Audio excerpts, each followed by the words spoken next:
Good afternoon, ladies and gentlemen. Shalom. I'm David Menzar, Israeli government spokesman for the National Public Diplomacy Directorate in the Office of the Prime Minister. It's Tuesday, the 14th of January, day 466 of the October 7th war. I'll be providing you with an update and then we'll take your questions. Please put them in the chat together with your news outlet. Firstly, on our fallen soldiers, the number of fallen soldiers in this war has unfortunately risen to 840. All of the precious sons of Israel fell in battle in northern Gaza. Sergeant Yahav Mayan was 19 years old and from Modi'in. First Sergeant Danila Diakov was 21 and from Ma'ale Adumim. Sergeant Major in the reserves Alexander Fedorenko was 37 and from Bat Yam. Sergeant Eliav Astuker was aged 19 years old and from Ashdod. First Sergeant Aviel Weissman was 20 and from Poria Ilit. He was laid to rest today. First Sergeant Yoav Pfeffer was aged 19 and from Herzliya. He will be laid to rest later today. First Sergeant Guy Carmiel was aged 20 years old and from Gadera. He too will be laid to rest today. First Sergeant Yahav Hadar was 20 years old and from Kfar Tavor. He too will be laid to rest today. And finally, Captain Yair Yaakov Shushani was just 23 years old. He fell and was from Ma'alot Tarshicha. He too was laid to rest today. As the Prime Minister said on the news of these fallen soldiers, that this is indeed a difficult and sad day. Speaking on behalf of the nation, he said that the citizens of Israel sent their personal, deepest condolences to the families of these IDF heroes who fell in Gaza. They gave their lives for the security of our country, and the entire people of Israel embrace you and your families in your pain. We pray for the healing of the injured. May the memory of our heroes be blessed and cherished in our hearts always.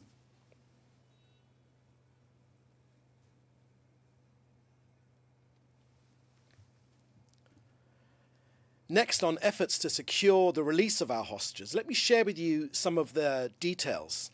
The negotiations for the return of our hostages are ongoing. Yes, the high-level Israeli delegation is currently in Doha in Qatar to advance a framework for the release of the hostages. 466 days now, cruelly held in Hamas captivity. The Prime Minister gave our negotiating team a broad remit for negotiations. From Israel's perspective, we are doing everything in our power to bring back all 98 hostages, the living and the deceased alike, among them women, children, and the elderly. Yes, there is real and continuous progress in these negotiations. Yes, this too is a sensitive time, and perhaps the less said, the better. And yes, we are moving closer, but it is not concluded yet. Hamas are yet to agree. Israel's principles are that we want to bring all of our people home, 98 of them, but right now we must preserve a certain level of confidentiality to get them all home. In stage one of the agreement, it will be humanitarian.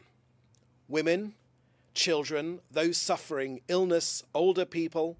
There were 34 names Israel supplied to negotiators in May 2024. Now there are 33 left after the confirmation of the murder of Yussef Al Zidani.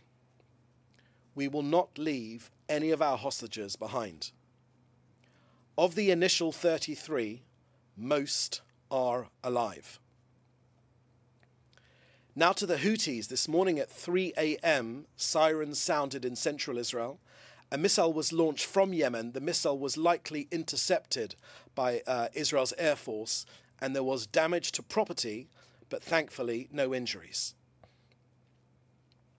When it comes to the Houthis, they should not be underrated. They are more technologically advanced than perceived by many. They are ideologically toxic, and they have displayed a will to fight against the Saudis and others. Remember Their flag states very clearly, destroy America, destroy the Jews, destroy Israel.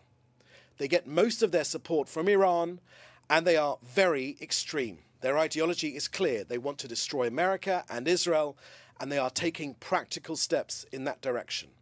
And the Houthis pose a threat to international security, trade, and of course security as well. Therefore, an international coalition should confront and eliminate this threat. Israel has shown that it has the capability and the resolve to fight a multi-front war, and it has made incredible accomplishments since it was attacked in October 2023. Israel has practically decimated Hamas and Hezbollah and the Syrian capabilities. It has exposed Iran's vulnerabilities and now is an opportunity to cooperate with the international coalition to put the Houthis back in their box. The Houthi regime in Yemen continues to pose a threat to population centers in Israel, but the Houthi terrorist regime is guided and funded by Iran, and over the last 15 months have launched hundreds of rockets and UAV attacks against Israel's population centers, most of which have been successfully intercepted. Now finally, an update from COGAT and aid going into Gaza. In the last 24 hours alone, our latest figures are that 276 humanitarian aid trucks entered Gaza. 200 trucks were collected from the Gazan side of Kerem Shalom by the international organizations, and approximately 800 trucks of aid are still awaiting collection. That's 800 trucks of aid have gone through Israeli security and are awaiting collection. I've spoken about these trucks for months now.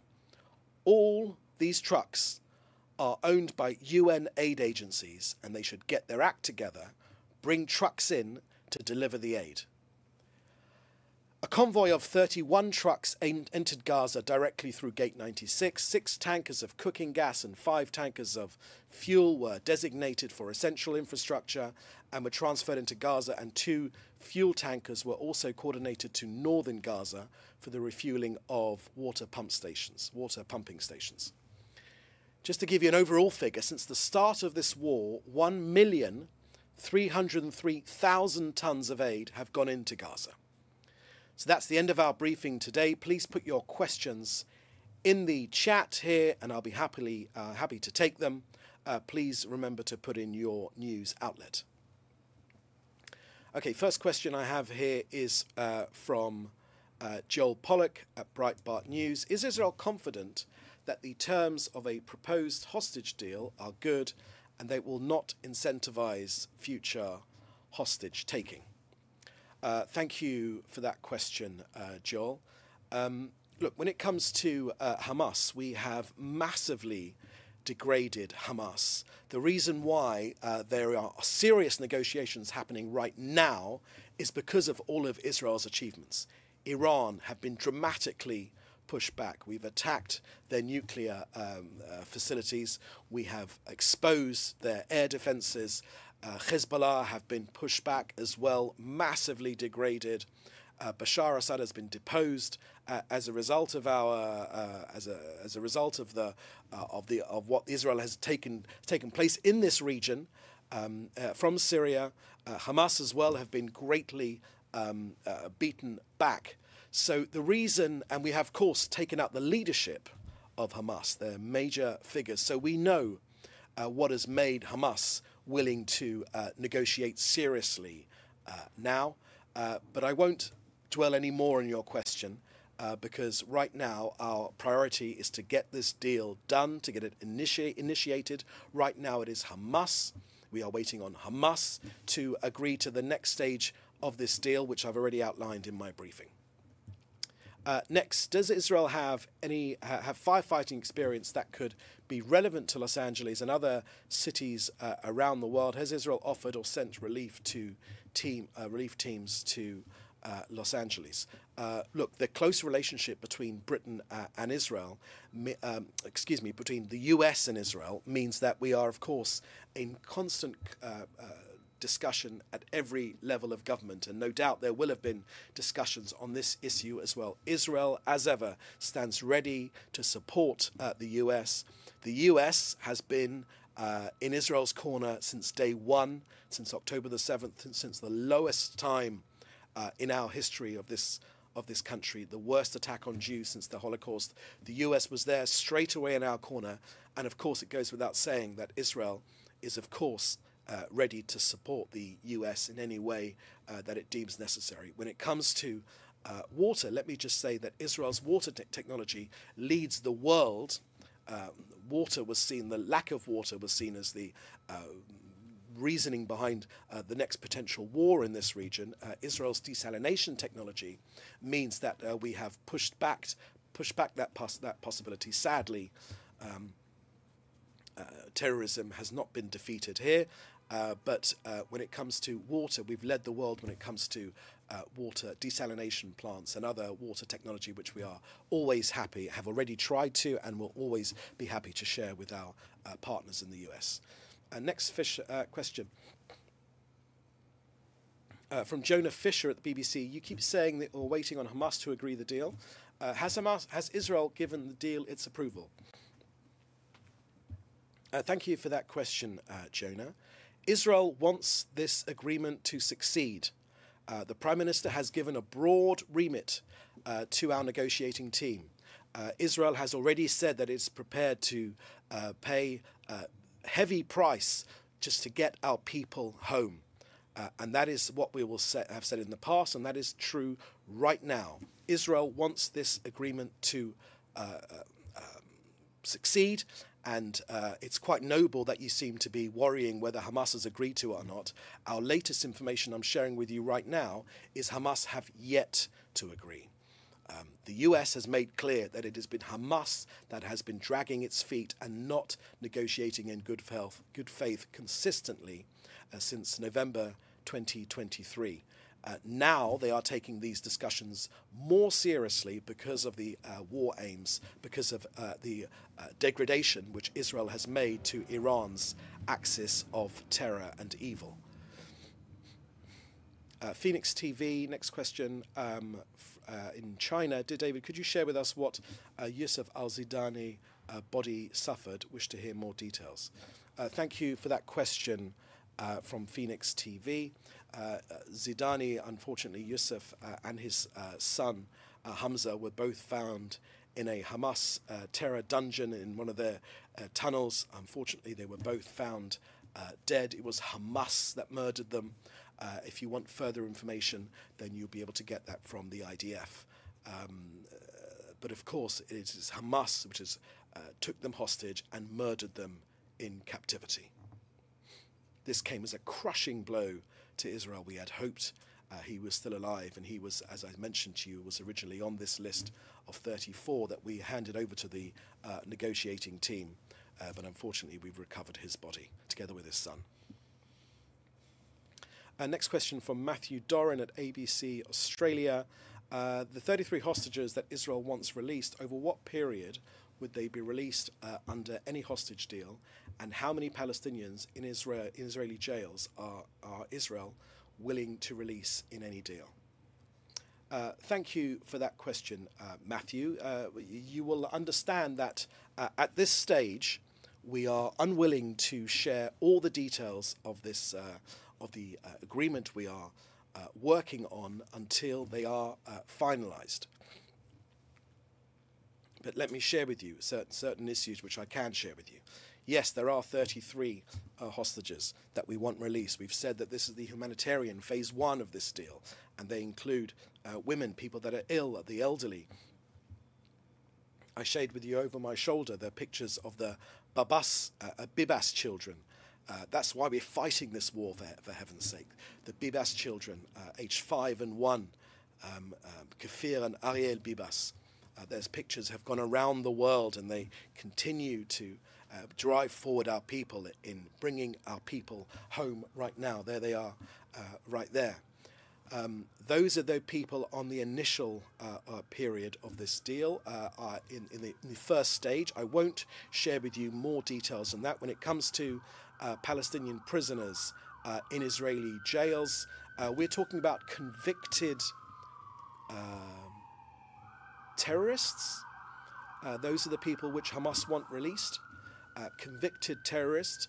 I won't share too many details with you now, but I will say that Israel is prepared to pay a heavy price to get our people home. All of them, 98 remaining. Israel is prepared to pay a heavy price in the hundreds.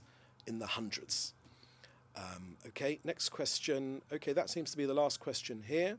So, there's another question here from Nicolas Ruger from Libération. To follow up on Jonah's question, can you clarify for us what is the procedure in Israel for hostage release deal to be applied once and if Hamas agrees? Will there be an Israeli cabinet vote, and does it need to be unanimous? Thank you for that question, Nicolas.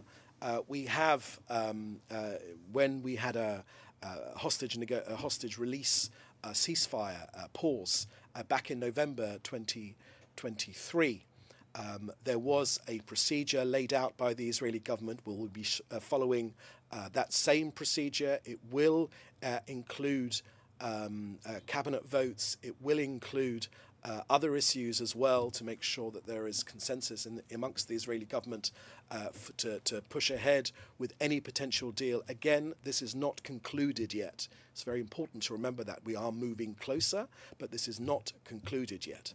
And we will be following the same procedure as was laid out back in November 2023. And no, it would not need to be unanimous.